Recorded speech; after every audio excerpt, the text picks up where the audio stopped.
우리가 지난주에 이어서 하나님의 작정에 대해서 우리가 살펴보고 있습니다. 하나님의 속성을 통하여서 하나님은 완전하신 전능하신 하나님이신 것을 우리가 알았고요. 그 완전하신 하나님의 계획 가운데에 이 땅을 창조하시고 그 계획 가운데 우리를 선택하셨다는 사실을 우리가 지난주에 살펴봤어요. 자, 하나님께서 우리를 택하셨다라는 사실, 그 택하셨던 사실을 토대로 우리가 구원을 받게 되는 어떤 그런 과정, 구원의 서정이다라고 표현을 하는데, 그러한 과정을 성경에서 이렇게 요약해서 정리한 그러한 내용들이 있습니다. 오늘은 그러한 내용들을 우리가 좀 살펴보게 될 텐데요. 우리 6번에 나눠드린 것에 6번을 보면, 하나님은 택하신 자들을 영광에 이르도록 정하신 것처럼 그의 뜻에 영원하여 지극히 자유로운 경영에 의해 그들로 영광에 이르도록 하는 데 있어서 있어야 할 모든 방편들을 먼저 정하셨다, 이렇게 말씀하고 있어요. 그러니까 이 말씀은 무슨 말이냐, 하나님께서 그 완전하신 하나님이시기 때문에 모든 것을 창조하실 때 그 목적을 분명히 두셨어요. 그래서 그 목적을 두셨다고 한다는 것은 뭐냐, 그 목적을 이루시기 위한 그런 어떤 수단과 방법도 하나님이 다 정하셨다라는 거예요. 그렇지 않는다면 하나님께서 어떤 계획을 하셨고 그 계획을 이루시겠다고 말씀을 하시는데 그 과정과 그 수단이 올바로 주어지지 않는다면 그것을 온전히 이룰 수 있는 그 길이 없거든요. 그러니까 하나님은 자신의 목적을 이루시기 위해서 그 어떤 수단, 방법들을 다 만들어 놓으셨다는 거예요. 그러니까 우리 예를 들면 다른 데서 제가 못 봤는데 제주도에 가면 그 미로공원들 있잖아요. 뭐 한 두세 군데 이제 생겼더라고요. 근데 미로공원을 가면 들어갈 때 이렇게 뭐 자신 있게 들어가는데 나올 때 못 찾아요. 이거를 정말 빙글빙글 돕니다. 처음에 생겼던 미로공원은 그래도 조금 헤매다 보면 뭐 금방 나오더라고요. 뭐 한 30분이면 나오는데, 새로 만들어진 아주 큰 데는 가보니까 이거는 지도가 없으면 나올 방법이 없더라고요. 막 그냥 빙글빙글 계속 돌기만 하고, 나중에는 들어온 데도 못 찾아요. 그러니까 돌아 나가지도 못하고 헤매는 거예요. 그러다가 방법은 다른 사람들 이렇게 가는데 쫄래쫄래 따라가다 보면 나오더라고요. 근데 어떻게 길을 찾느냐? 지도를 보고 찾잖아요. 지도를 하나씩 나눠주거든요. 이것이 뭐야? 무슨 안내장이하고 버려버리면 안 되는 거예요. 들어갈 때 그 지도를 가지고 거기 있는 모양, 거기 있는 어떤 그 표시들, 이런 것을 보면서 찾으면 금방 나오더라고요. 뭐 오래 걸리지도 않고 한 10분, 20분 안에 금방 이렇게 나올 수 있어요. 근데 그런 것처럼 어떤 목적을 이루기 위해서 통과하기 위한 어떤 뭔가가 있어야 되는 거죠. 그것이 있을 때 그것을 잘 갈 수 있는 거예요. 그런 것처럼 하나님께서는 그러한 어떤 수단, 방법들을 우리에게 다 이미 정해놓으셨고, 그것에 따라서 하나님이 우리를 구원하시기로 계획하시고 우리를 택하셨으면 그 택하신 자를 구원까지 이루도록 그렇게 이끌어 가시는 모든 방편을 다 만들어 놓으셨다는 거예요. 그러니까 우리가 구원받는 데 있어서 참 어려울 것 같지만, 그렇게도 쉽게 우리가 예수님을 믿고 구원받는 이유는 뭐냐? 하나님께서 정하신 그 방법과 그 수단대로 우리가 살아가고 있기 때문인 거예요. 그러니까 우리가 속으로 잘 계산하거나 못 느끼기 때문이지, 이미 우리는 그 구원의 과정에 다 들어가 있는 겁니다. 그래서 그 부분을 이렇게 말씀하시는 거예요. 그래서 에베소서 2장 10절 말씀을 보면, 우리는 그가 만드신 바라 그리스도 예수 안에서 선한 일을 위하여 지으심을 받은 자니, 이 일은 하나님이 전에 예비하사 우리로 그 가운데서 행하게 하려 하심이니라. 하나님이 이미 다 계획하시고 그 가운데 행하도록 하나님이 우리를 만드셨기 때문에, 그 목적이 있기 때문에 그 목적을 이루도록 그렇게 이끌어 가신다라고 성경은 말씀하고 있는 거예요. 자, 이어서 이야기합니다. 그러므로 택하심을 입은 자들은 아담 안에서 타락하였으며 그리스도에 의해 구속을 받고 때가 되어 역사하시는 그리스도의 영에 의해 그리스도를 믿도록 유효적으로 부르심을 받고 의롭다 칭함을 얻고 양자됨을 얻고 성화되고 믿음으로 구원에 이르도록 그의 권능으로 수호된다. 말이 이렇게 어려워요. 여기서는 뭐 이제 몇 가지 나온 것이 뭐가 있을까요? 부르심, 뭐 칭의, 양자, 성화, 뭐 권능으로 수호된다 하니까 뭐 성경의 이 견인 뭐 이제 이러한 부분들을 이해할 수 있을 텐데 이것을 좀 더 자세하게 우리 개혁주의 교리에서는 이걸 9단계 혹은 8단계로 이것을 이렇게 설명을 합니다. 그래서 이걸 좀 더 자세하게 풀어놓은 건데 오늘은 이거를 좀 제가 설명하고자 합니다. 그래서 그 단계에서 가장 먼저 이야기되는 것은 오늘 본문에 이 이야기에서 나오는 것처럼 부르심이라는 부분입니다. 소명, 부르심이라는 것. 그러니까 우리가 예수를 믿게 된 것, 하나님을 믿게 된 것, 이러한 것이 그냥 되어진 게 아니라 뭐예요? 하나님의 부르심이 있었다라는 거예요. 그러니까 불러주셨기 때문에 우리가 예수님을 믿게 될 수 있다라는 겁니다. 그러니까 부르심은 말 그대로 뭐예요? 부르는 거예요. 부르는 거. 우리가 뭐 그 동네 애들 우리 옛날에 요즘에는 뭐 그런 게 없지만 핸드폰으로 모든 걸 해결하지만 옛날에는 밥때가 돼서 애들 안 들어오면 밖에다 막 부르잖아요. 모세야 모세야 막 부르면 이제 어디선가 그 말을 듣고 이제 밥때가 되면 나타나잖아요. 그러니까 그런 걸 부르는 거잖아요. 부르심. 그런 것처럼 하나님께서 우리를 택하셔서 택하신 자들을 부르시는 부르심이 있다라는 거예요. 그런데 이제 이 부르심에 대한 것도 여러 가지 이제 그 설명들이 좀 있는데, 자, 하나님께서 부르시는 것을 어떠한 방편으로 부르시느냐. 그러니까 우리가 계시에 대한 부분을 배울 때 일반 계시, 특별 계시라는 걸 배웠잖아요. 그러니까 일반 계시, 자연 계시는 어떤 것이었어요? 자연 속에서 하나님께서 하나님을 발견할 수 있도록 다 해놓으셨다라는 거예요. 그러나 어떻게 했어요? 죄된 인간은 자연 속에서 그 어떤 일반적인 역사나 이러한 어떤 것들을 통해서 하나님을 스스로 발견할 수가 없는 거예요. 마찬가지입니다. 하나님의 부르심은 곳곳에 어떤 자연을 통해서 또는 어떤 사람들을 통해서 또는 역사를 통해서 여러 가지를 통해서 하나님을 하나님의 부르심은 다 열려 있어요. 심지어는 뭡니까? 하나님의 말씀을 통해서 복음을 통해서 우리에게 직접적으로 예수 믿으세요. 그러면 구원받습니다. 이렇게 우리가 전도하잖아요. 그런 것도 다 하나님의 부르심이에요. 그런데 그 부르심을 받는다고 해서 다 구원을 받습니까? 그건 아니죠. 그 부르심을 내가 받아들여야 되는 거예요. 그래서 그 부르심을 뭐라고 말을 하냐? 유효적 부르심이다. 효과적인 부르심이다. 이렇게 표현을 해요. 그러니까 우리가 보통 우리가 말하는 이 소명, 부르심은 일반적인 그런 부르심이 아니라 바로 이 특별한, 유효적인, 효과적인 이 부르심을 의미하는 겁니다. 이것은 뭐냐? 하나님께서 그 우리의 부르심을 우리가 듣고 깨닫고 그 부르심에 순종하게 만드시는 그러한 부르심이에요. 그러니까 우리가 예수님을 믿게 되었던 것이 그저 뭐 우리가 지식적으로 몰라서 예수님을 안 믿고 막 그랬던 것이 아니라 또는 내가 지식으로 예수님을 믿어야지고 믿은 게 아니라 하나님께서 우리의 마음 가운데 이 예수님에 대한 것을 들을 때에 내가 예수님을 믿어야 되겠구나라고 마음속에 역사하셔서 내가 그 부르심에 순종했다라는 거예요. 그런데 이 부르심에 대해서 우리가 그러면 내 머리로 깨달을 수 있느냐? 사실은 그때를 명확하게 아는 분들은 별로 없어요. 대부분이 어떻게 해요? 누가 교회 한번 나가볼까? 그러니까 이제 따라 나오고 이제 나는 교회하고 잘 안 맞는 것 같은데 몇 번만 더 다녀봐.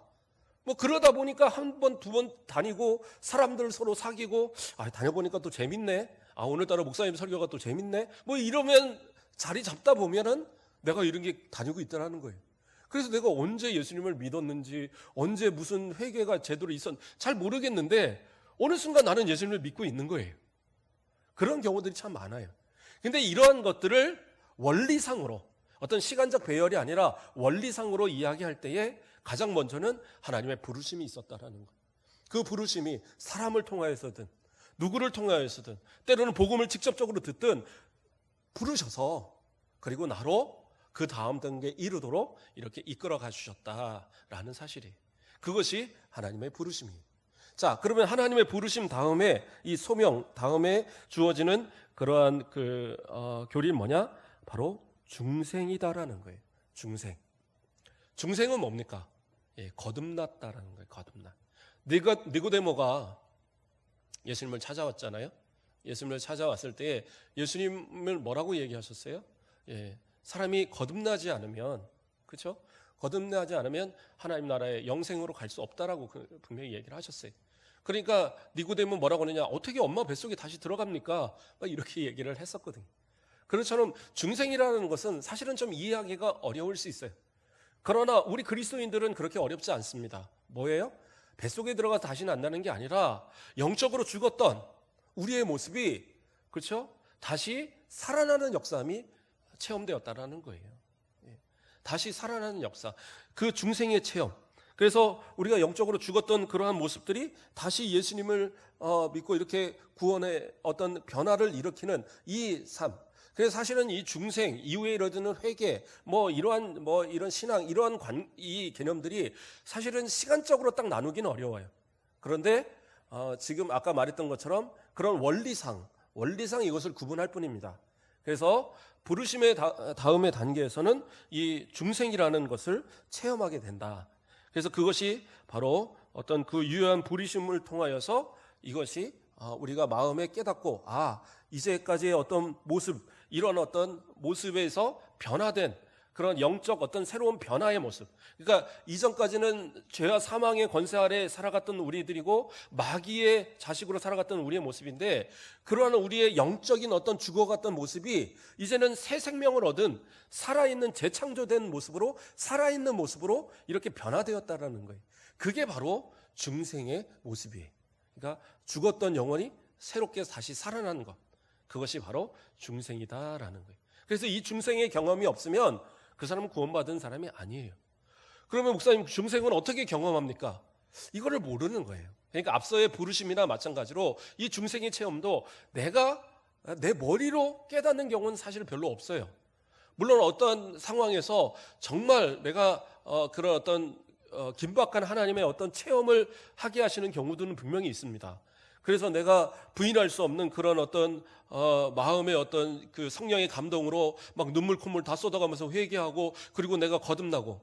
근데 이 거듭난 이 어떤 상황들도 사실은 뒤에 나타나는 어떤 회개 이런 것들이 함께 어우러진 관계지, 딱 띄어서 중생은 언제 있었냐 이런 것은 모른다는 거예요.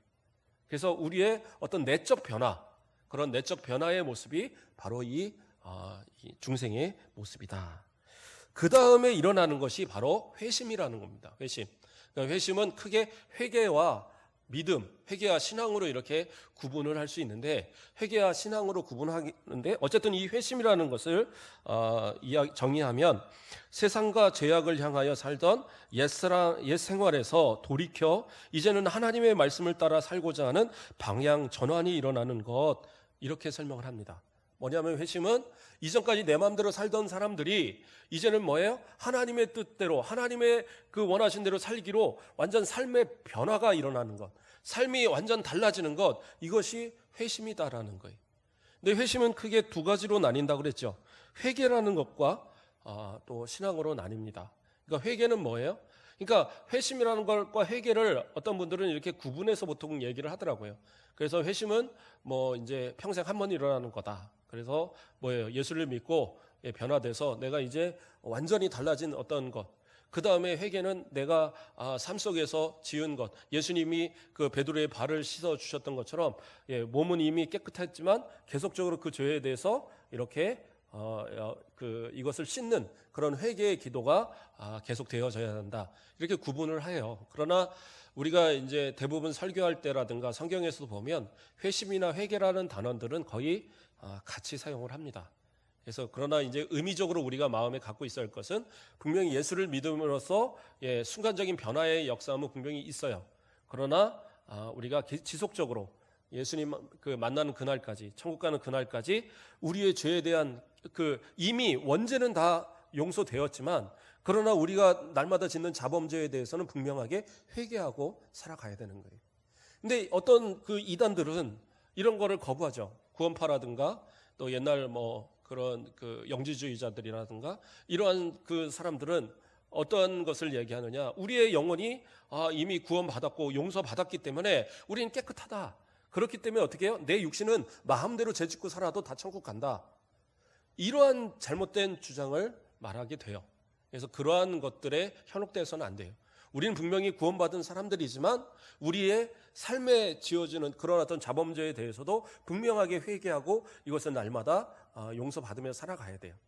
이것이 이루어지지 못하는 사람이라고 한다면 그 사람은 내 영혼도 구원받은 사람이 아닌 거예요. 그러니까 그러한 어떤 잘못된 그런 이단 사상에 우리의 마음이 빼앗기지 않도록 그렇게 잘 우리의 마음을 잘 그게 되새겨야 될 겁니다. 자, 그렇다면 회개라는 것은 무엇이냐? 회개라는 것은 앞서 말한 대로 우리의 마음이 어떤 그 정의라고 표현할까요? 그래서 지성적인 어떤 부분, 우리의 그 죄에 대한 어떤 그런 생각들, 그 과거에 지었던 어떤 여러 죄, 그리고 이런 어떤 죄의 마음들에 있어서 이것이 죄구나, 하나님 앞에 내가 죄를 지었구나라는 것을 깨닫고 이 깨닫는 그것이 결국에는 어떤 회개의 한 모습이 되는 거예요. 그래서 깨닫는 게 중요한 거예요. 그러니까 어떤 사람은 자꾸 회개하라니까, 그렇죠? 제가 학생들을 가르칠 때 회개하라 이런 얘기를 자꾸 하니까 어떤 애가 저한테 물어보더라고요. 목사님, 아무리 생각해도 회개할 게 별로 없는데 회개하라고 막 그러고 회개 기도를 막 1시간씩 시키고 그러면 저 뭐라고 회개를 합니까? 그러더라고요. 그래서 제가 뭐라고 얘기하겠어요. 그래서 회개하지 못하는 걸 좀 회개 좀 해봐라. 내가 왜 회개의 마음이 들지 않는가 한번 회개해봐라. 그랬더니 알겠습니다 하고 기도하더라고요. 그런데 나중에 기도회가 다 끝났는데도 혼자 기도하고 있더라고요. 왜 그러냐 그랬더니 회개하기 시작하니까 회개할 게 너무 많더라는 거예요. 그러니까 죄라는 것을 깨닫게 되는 것, 그게 회개의 시작이에요.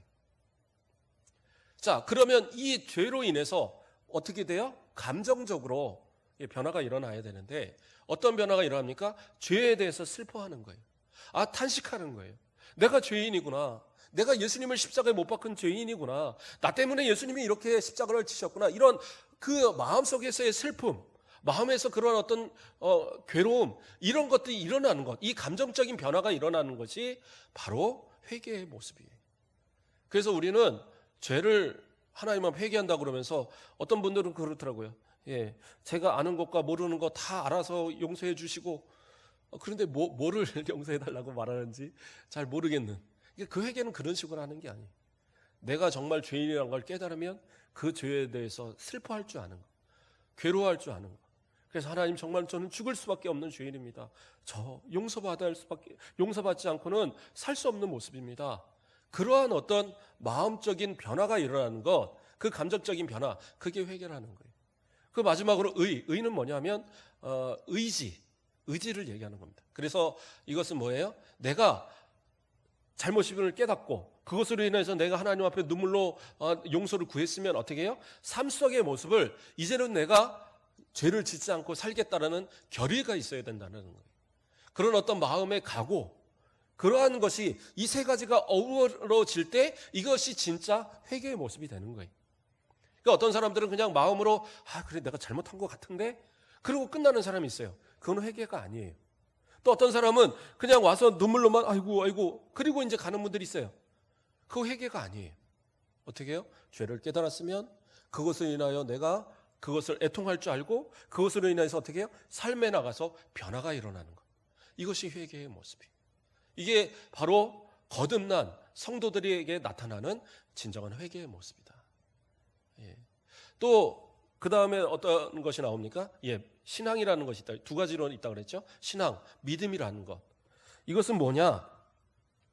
죄와 그 죄의 결과로부터 구원을 얻기 위해 그리스도를 받아들이는 영혼의 운동으로 하나님의 약속을 성심적으로 신뢰하는 것이다. 이렇게 얘기했어요. 이게 무슨 얘기냐? 말 그대로 내 믿음으로, 내 믿음이 그러니까 하나님의 어떤 그 하시는 일, 하나님의 나를 향한 구원의 계획에 대해서 내가 그것을 철저하게 신뢰하는 것을 신앙이라고 얘기를 하는 거예요. 그래서 이 신앙에 대한 부분도 사실은 완전하지는 못할 수 있어요. 우리의 모습이. 그렇죠? 구원을 받은 사람이라고 할지라도 완전할 수는 없을 수 있어요. 왜냐하면 이 신앙도 마찬가지로 이 구원의 단계에서 계속적으로 성장해 가야 되거든요. 나중에 주님 앞에 갈 때까지 계속 성화의 단계에 이를 때까지 계속 성장해 나가야 되는데, 그러면 우리의 믿음이 이렇게 날마다 기도하는데도 기도하는 대로 잘 살지 못하고 회개하는 대로 그 회개하는 대로 잘 살지 못하는데 어떡합니까? 근데 진정한 회개가 이루어졌다면 그에게는 이미 믿음이 있는 거예요. 예수 그리스도를 나의 구주로 고백하는 그 믿음이 회개, 또 거듭남 이런 과정 속에서 이미 이루어지고 있는 거예요. 그렇다면 그 믿음이 견고해지는 그 과정은 뭐예요? 그 부단히 또 회개와 그런 어떠한 그 삶 속에 그 몸부림이 계속 반복되어져 가면서 믿음이 성장해 가는 거거든요. 그러니까 예수님께서도 제자들을 책망하실 때 제자들이 어떻게 돼 있었어요? 언제입니까? 바다에서 풍랑이 일 때에 막 괴로워하고 있었잖아요. 그래서 예수님이 자고 있는 예수님을 막 깨워갖고 예수님 우리 지금 풍랑 맞아 다 죽게 되었는데 예수님 뭐 하고 계십니까? 그러니까 예수님 어떻게 하셔요? 깨어서서 얘기할 때에 제자들한테 얘기합니다. 옛날 개역 한글에는 믿음이 적은 자들아 나왔는데 지금 개역 개정에는 믿음이 작은 자들아 나옵니다. 어떻게 보면 작은 자들이란 표현이 더 맞는 것 같아요. 예. 뭐예요? 우리의 믿음이 크지 못하기 때문에 두려워할 수 있어요. 그래서 어떻게 해요? 풍랑이니까 기도할 생각을 못하고 어떻게 해요? 예수님을 깨우는 거예요. 예수님 빨리 어떻게 좀 해달라. 왜요? 믿음이 작으니까. 그렇다고 해서 예수님은 믿음이 없다고 얘기하지 않으셨어요. 왜? 그 작은 믿음을 가지고도 결국에 그들은 어떻게 해요? 하나님께서 그들을 변화시키시고 그들의 믿음이 예수 그리스도로 부활하신 예수님을 만나고 그들이 성령으로 변화되었을 때 그 작은 믿음이 커서 결국에는 수많은 사람들이 그 가지에 깃들이는 새들처럼 모일 수 있도록 겨자씨 하나가 커서 큰 나무가 되듯이 그러한 위대한 사도들로 세워졌다는 사실이에요. 그러니까 우리가 가진 믿음도 마찬가지입니다. 지금은 연약할 수 있어요. 그러나 이것이 점점 성장하게 갈 겁니다. 그러나 물론 그것이 내 노력만 가지고 되는 것은 아니죠. 성령께서 역사하시고 하나님께서 우리로 믿도록 하시고 그 믿음을 성장하게 하시는 거지만 그러나 이 믿음은 분명하게 우리에게 이것이 주어지고 이 믿음을 통해서 우리는 믿음의 성장을 계속 이루어갈 수 있다는 거죠. 자, 그 다음 단계는 뭡니까? 바로 칭의라는 겁니다. 칭의. 칭의는 뭡니까? 예수 그리스도의 의에 기초하여 죄인에 관한 모든 율법의 모든 요구가 만족된 것을 선언하시는 하나님의 재판적 행위다. 그러니까 칭의라는 것은 말 그대로 의롭다라고 칭해 주시는 거예요. 칭해 주시는 거. 그러니까 너는 의로워. 그러면 자, 우리가 예수님을 믿고 이제 회개하고 그리고 이제 뭐 거듭나고 뭐 이런 과정들을 다 이제 했어요. 그러면 우리가 지은 죄가 어떻게 용서되는가 그 과정이 있어야 된다는 거예요. 그렇죠? 그냥 내가 잘못했어요. 그런다고 죄에 대한 것이 다 없어지나요? 재판을 하는데 그렇잖아요. 재판을 하는데 죄진 사람이 있어요. 잘못했어요 하면 발음이 잘 안 되네요. 정상 참작이라는 건 있지만 그러나 그 죄에 대해서는 분명히 판결을 내립니다. 그래서 이 판결이라는 것이 최소 얼마에서 최대 얼마라는 그 한정이 돼 있어요. 그러니까 재판관들이 그냥 생각나는 대로 너는 무기징역, 너는 그냥 방면 이렇게 때리는 게 아니에요. 선고를 내릴 때에 그 제한된 그 양이 있어요. 그래서 최대로 용서할 수 있어서 그 집행유예 해서 너는 한 3년은 살아야 됐지만 너는 그냥 그 집행형을 유예해 줄 테니까 너 나가서 죄 짓지 말고 살아. 그렇게 해서 보내주는 경우가 있고 또는 3년에서 5년이다 그러면 너는 도대체 잘못도 구하지 않고 너는 안 되겠으니까 5년 다 살아. 그렇게 해서 정할 수 있고 그런 이제 다 기준이 있는 겁니다. 그러니까 죄를 지은 사람이 공의로운 하나님 앞에서 넌 그냥 의로워라고 그렇게 받을 수 있는 그러한 근거가 없어요. 우리 스스로는. 그런데 어떠한 근거가 있습니까? 예수 그리스도를 통해서. 예수 그리스도를 통해서 우리를 의롭다라고 그냥 칭해 주시는 거예요. 우리가 의로워서가 아니라 우리를 의롭다라고 칭해 주시는 겁니다. 그래서 여기에서 따라 나오는 교리가 뭐냐면 그리스도의 의가 전가되었다. 전가의 교리가 있어요. 이건 무슨 얘기냐? 예수님이 의로우시잖아요. 그러니까 예수님은 의로우신 그 예수님이 우리를 대신해서 십자가를 지심으로 우리의 모든 죄를 다 짊어지셔서 그 죄를 다 그 값을 치러 주셨단 말이에요. 이게 예수님이 그 값을 다 치러 주셨기 때문에 예수님의 의가 우리에게 이렇게 옮겨져서 그래서 우리가 그 의를 덧입음을 통하여서 하나님께서 우리를 너는 의로워라고 칭해 주신다라는 거예요. 그러니까 의로워졌다는 것이 아니라 칭해진 거예요. 칭해진 거. 그러니까 우리는 내 공로가 전혀 없이 오직 예수 그리스도의 은혜, 하나님의 은혜로 우리는 의롭다라고 칭해지는 역사가 있게 되었다라는 사실입니다. 그것이 바로 칭의의 모습이 되는 거예요. 자, 또 그 다음에 것은 뭡니까? 양자가 되어집니다. 양자라는 건 뭐예요? 내 자식이 아니었는데 어떻게 해요? 내 자식을 만드는 것을 양자라고 얘기를 하잖아요. 그렇죠? 우리는 원래 신분이 어떻게 됐어요? 죄로 인해서 하나님과 멀어지고 사단 마귀의 자식으로 살아갔어요. 그래서 하나님 앞에 구원받을 만한 어떠한 자격도 우리 가운데는 주어지지 않았었다는 사실이. 그런데 그러한 어떤 그 죄인들은 어떻게 해요? 그러한 죄인들은 결국에 하나님의 심판을, 앞서도 말한 것처럼 그 죄진 사람은 분명히 심판을 받아야 되는데, 근데 하나님께서 의롭다고 이렇게 우리를 칭해 주시고, 그리고 또 예수님께서 우리에게 약속을 하셨어요. 뭐라고 약속을 하시냐? 요한복음 1장 12절 말씀을 보면 영접하는 자, 곧 그 이름을 믿는 자에게는 하나님의 자녀가 되는 권세를 주셨으니, 성경에 그렇게 기록을 하셨어요. 이렇게 예수님께서 말씀하시고, 그래서 예수 그리스도를 믿는 자, 그 이름을 믿는 자는 어떻게 해요? 하나님의 자녀가 된다. 이렇게 딱 정하셔서, 그래서 우리가 이제는 뭐예요? 하나님을 아버지라고 부를 수 있는 양자의 권한을 되었다는 사실이에요. 그러니까 양자가 되었다는 건 뭐예요? 결국에는 아들이 받을 수 있는 모든 권한을 다 부여받는 거예요.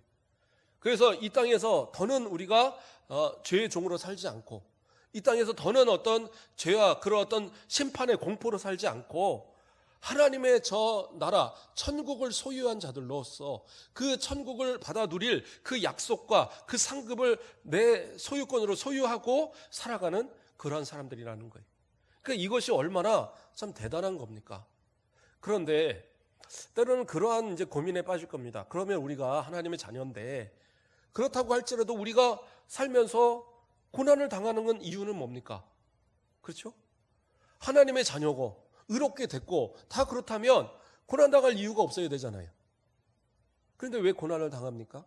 왜 어려움 가운데 옛날에 살던 거나 지금 살던 거나 예수 믿기 전에 모습이나 지금 모습이나, 아니면 오히려 예수 믿고 나니까 더 손해보는 일이 많이 생기는데, 그렇죠? 제가 언젠가 얘기했죠. 저희 어머니 아시는 어떤 분이 그 술집을 운영하다가, 그 룸사롱을 운영하다가 쫄딱 망한 거예요. 망하고 나서 어쩌다가 전도를 받아갖고 교회를 간 거예요. 그래서 신앙생활을 한 2년 하는데 이제 믿음이 들어가니까 참 신앙생활 재밌게 잘 했어요. 그런데 문제는 뭐예요? 옛날에 술 팔고 돈만 벌던 사람이, 그렇게 돈 벌던 사람이 가서 뭐 막일하거나 어디 가서 뭐 공장 가서 일하거나 일을 하려니까 돈이 안 되는 거예요. 그러니까 이분이 생각을 한 게, 차마 교회 다니면서 자기가 돈을 이렇게 그런 또 일을 다시 할 수는 없으니까 목사님한테 찾아가서, 목사님 저 2년만 나갔다 오겠습니다 그러더라는 거예요. 그래서 뭔 얘기하냐니까, 차마 교회 다니면서 술집은 못하겠고 누가 돈 좀 대준다니까 다시 룸사롱 2년만 하고 제가 돈 좀 벌어놓고 돌아오겠습니다 그러더래요. 그게 될까요?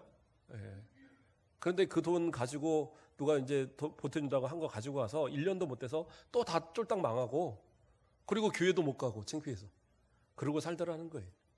제가 그 얘기를 들었었는데, 우리가 하나님의 뜻대로 살아간다고 예수 믿고 살아도요, 마찬가지로 안 되는 건 안 되는 거고 손해보는 건 또 손해보는 거예요. 그렇다고 해서 과거의 모습으로 다시 돌이켜서 옛사람의 모습대로 살아가면 될 것 같나? 그래도 안 돼요. 왜? 하나님이 이미 택하신 자는 그렇게 살아갈 수가 없는 사람들이. 그럼 왜 여러 가지 고난이나 어려움들은 오냐? 그 고난의 의미를 예전에 제가 얘기 드렸는데, 고난이라는 것은요 꼭 내가 죄를 저어서 잘못해서만 오는 건 아니에요. 이 땅을 살아가기 때문에 우리가 하나님의 자녀로 올바로 살아가기 위해서, 하나님이 때로는 연단하시기 위해서, 그렇죠? 우리를 연단하시고, 그래서 하나님의 자녀로서 잘 살아갈 수 있도록 그렇게 만들기 위해서 어떤 교육적인 의미에서 그런 고난을 주시기도 합니다. 또 때로는 사단이 우리를 시기해요. 그래서 우리를 막 넘어뜨리려고 해요. 그때는 하나님은 어떻게 합니까? 욥에게 허락하셨던 것처럼, 왜요? 우리를 믿으시기 때문에, 우리의 믿음을 믿으시기 때문에 그렇게 고난하도록 허락하시는 경우도 있어요. 이러한 고난은요 지킬수록 복이 돼요. 그래서 하나님께서 어떻게 합니까? 때로는 우리가 감당하지 못할 때 피할 길도 주시는 거예요.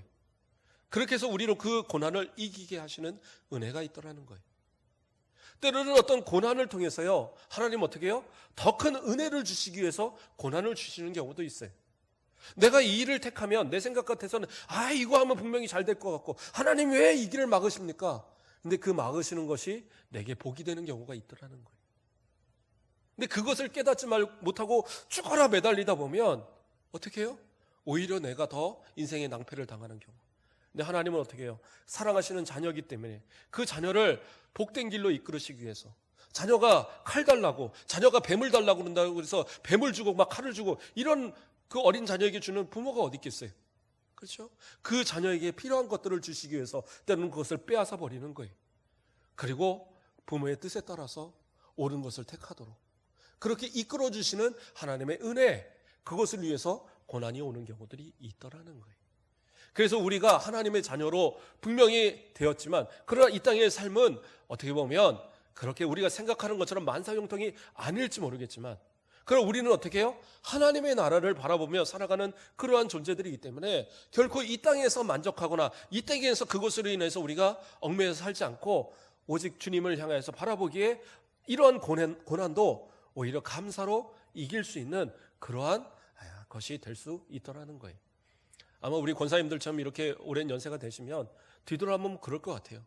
정말로 죽을 것 같이 힘들었던 그 상황이었는데 참 돌아보면 그거 어떻게 견뎌냈지? 어떻게 이겨냈지? 누가 함께 하셨어요? 하나님이 함께 하신 거예요. 성령께서 함께 하셨고, 그러니까 그 모든 위기를 이겨내게 하셨고, 그것으로 내 믿음이 더 견고하고 하나님의 자녀다운 지금의 모습으로 만들어 놓으신 거예요. 앞으로도 더 변화시켜 나가실 겁니다. 주님 앞에 가는 그날까지. 그것이 바로 이 양자의 모습이다라는 거예요. 그 다음 단계가 뭐예요? 성화라는 겁니다. 성화. 성화는 뭐예요? 이 땅에서 완전히 이루어질 수는 없어요.